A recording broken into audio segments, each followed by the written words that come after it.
ನೆರಳು ಕೊಡುವಂತ ಸುಖವು ಕೊಡುವನು ಕೃಪೆಯ ದಿನವು. ಸ್ಥಿರ ಇರುವ ಮನ ಎನಗಿರಲಿ ಶರಣಾಗತಿ ಎಂದು ಬರಲಿ. ಭಗವಂತನ ಪ್ರಿಯ ಮಗನಿವನ ಸಾರಿ ಬದುಕು ಇರಲಿ.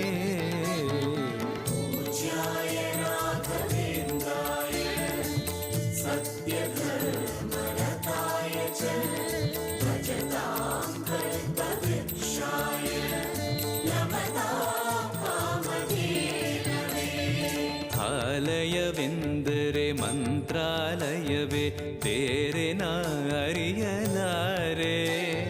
ರಾಜನು ಎಂದರೆ ಶ್ರೀ ಗುರು ರಾಜನೇ ಮತ್ತು ನಾ ತಿಳಿಯಲಾರೆ.